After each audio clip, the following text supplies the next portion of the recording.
Hey guys, it's great to be back with you again this week. I'm feeling very official with my clipboard this week. So Sarah, what are we doing this week, mate? Yeah, so this week we're going to do a game again to start with. However, this game you can enjoy and in with at home as well.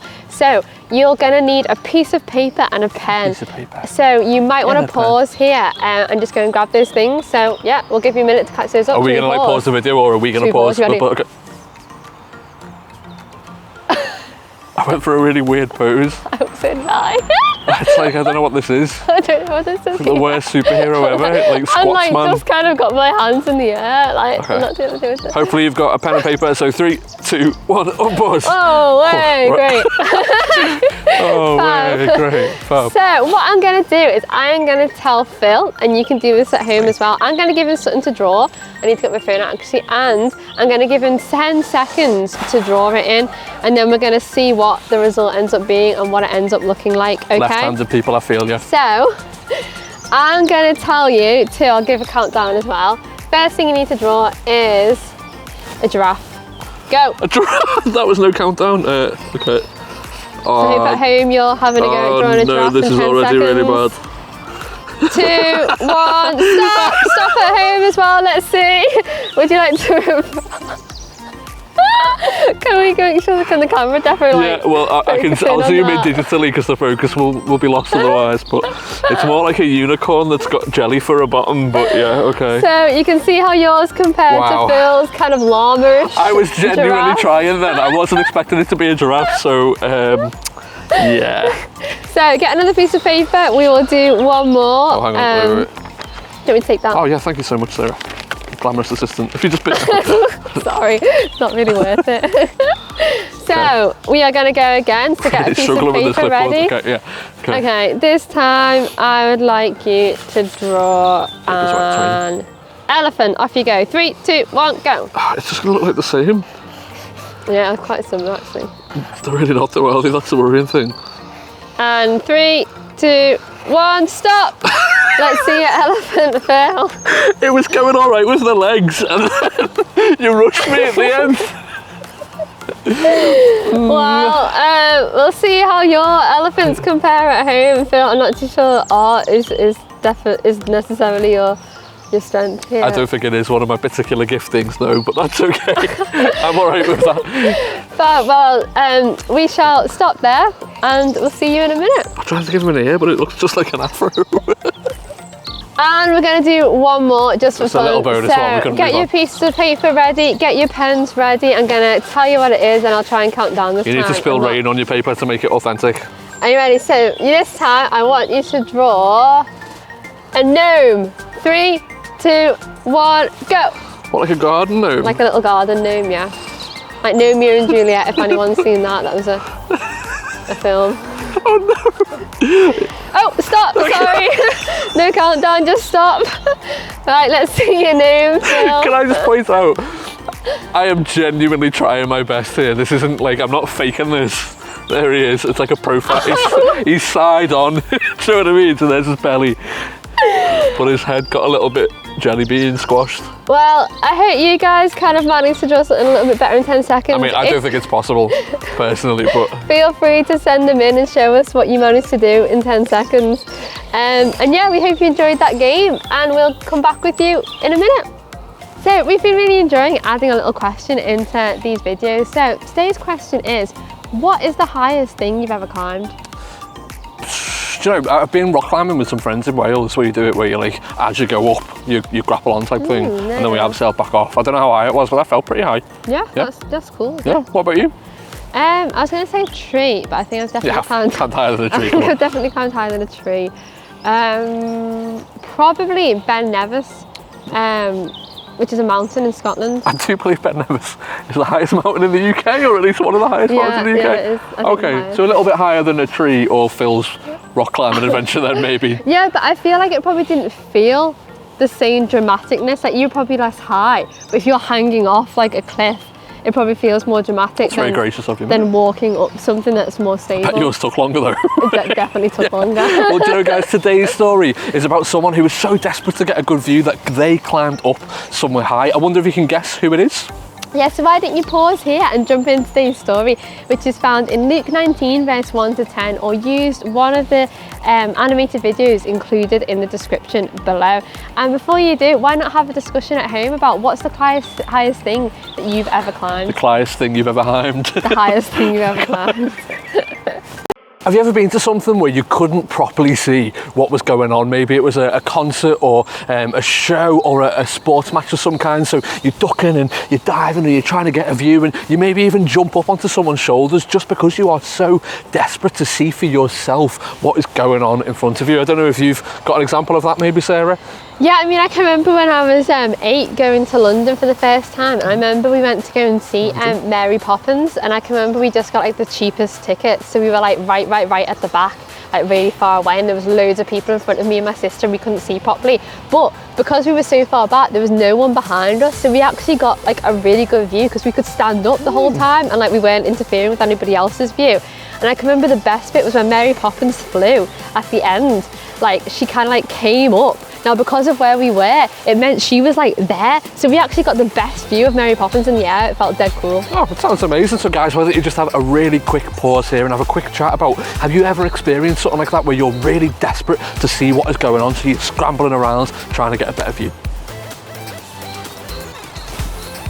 This is what it is like for Zacchaeus. He's obviously heard the commotion about Jesus. He may have heard bits and bobs about him already, and seeing the huge crowds of people who would gather round and follow Jesus to hear all that he had to say. There's obviously something smart in Zacchaeus here, where he wants to see Jesus for himself. He wants to see actually who is this Jesus, and he's not just satisfied being amongst the crowds. Yeah, he wants to see him with his own eyes. So Zacchaeus knows where Jesus will be next, and he runs ahead, climbs up a tree so he will get a chance to see Jesus for himself. And now this is what it can sometimes be like spiritually for those that don't know Jesus yet. They may have been around people who follow him and talk about him and say what he's like and how great he is. But they want to see him for themselves. They want to understand just who Jesus is for themselves. This was definitely the case of one of my sister's friends from school. She knew that both Esther and I followed Jesus, and she'd hear us talking bits and bobs about him. She started coming along to a youth Bible group we had, and she'd sit and listen to our discussions and watch the way that we worshipped, and all this was building up a curiosity in her as to who this Jesus really was. She ended up coming along to a youth camp in the summer called Soul Survivor, where she was surrounded by thousands of young people, all passionate about Jesus. And during the worship one time, she realised that everyone around her was lost in worship. She felt that there was this presence, this light that everyone else could see, and she wanted to know and see that light for herself. It was at this point that an invitation was made that for anyone who wasn't yet following Jesus or didn't know Jesus to come forward if they wanted to follow him. She stood up and started making her way to the front, and as she did, she encountered Jesus for herself. And it was at that moment that she realised this light that she could sense was actually him. Just like Zacchaeus, God knew where her heart was at. He saw her searching and seeking and met her in that place of desperately wanting to know what it was that made us follow Jesus the way that we did. Both Zacchaeus and Sarah and Esther's friends had an encounter with Jesus out of that place of being desperate to see him for themselves. And it says in the story of Zacchaeus in Luke chapter 19 verses 5 that when Jesus arrived at that spot, he looked up and said to Zacchaeus, "Come down immediately. Today I must stay at your house." Zacchaeus was only expecting to get a glimpse of Jesus with his own eyes, and instead Jesus picks him out of everybody else in the crowd to go and stay with. Yeah, so why don't you pause here and talk about how that would have felt for Zacchaeus at the time? What is he feeling in that moment when Jesus has looked at him and said, "Come down immediately, I must come to your house"? I think he would have felt pretty amazed and probably like, whoa, is this really happening? It would be the equivalent if your football team won the cup. If you support Liverpool, probably not that hard to imagine.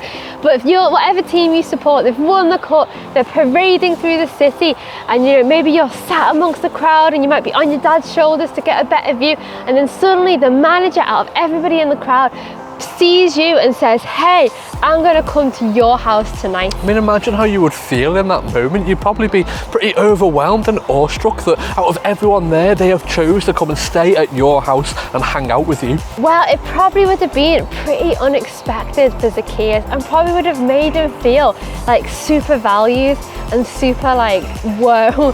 And it says in verse 6 that he instantly comes down from the tree and gladly welcomes Jesus. Yeah, just try and imagine how overjoyed he must have been that Jesus has chosen to come and spend time with him and stay at his house. Now, Zacchaeus probably would have not been that popular of a person. He was chief tax collector and he was wealthy at others' expenses, so he probably would have not had that many friends. Yeah, despite all of his great wealth and the money that he had acquired, he was probably pretty lonely and pretty empty, so it's no particular surprise, therefore, that the crowd start to be a bit disgruntled. There's grumblings and there's mumblings as people begin to say, Jesus has gone to be the guest of a sinner. In other words, why pick him out of all the other people in the crowd? There's far better people for you to choose to go and stay with than Zacchaeus. The crowd are judging based on what they can see on the outside, but Jesus sees the inside, and Zacchaeus has been utterly transformed by this encounter with Jesus. As an unliked guy and often despised by others, he probably would have felt really unworthy that out of everybody else in the crowd, Jesus had chosen him. And Zacchaeus has encountered true love himself, and he has been shown acceptance by the Lord. Zacchaeus stands in front of the crowd and declares, "Look, Lord, I will give away half of my possessions to the poor, and if there is anyone that I have wronged, I will give them back 4 times the amount." It's like Zacchaeus having experienced the kindness, the mercy and the love and the grace of Jesus, realises how selfishly and how greedily he has been living and goes above and beyond to make amends to those people that he has wronged, not just paying back what he has cheated from them, but offering to pay back 4 times the amount of money that he took from them in the first place. He has made a total heart change from his old way of life of selfish living and greed to God's generous heart, and realizing that, wow, he has received Jesus' love, and so his response to that is to give all he can in response. In 2 Corinthians 5 verses 17 to 21, it says that anyone who is in Christ, so those of us who have chosen to follow Jesus, who put our trust in him, then the new creation has come. We are made totally new.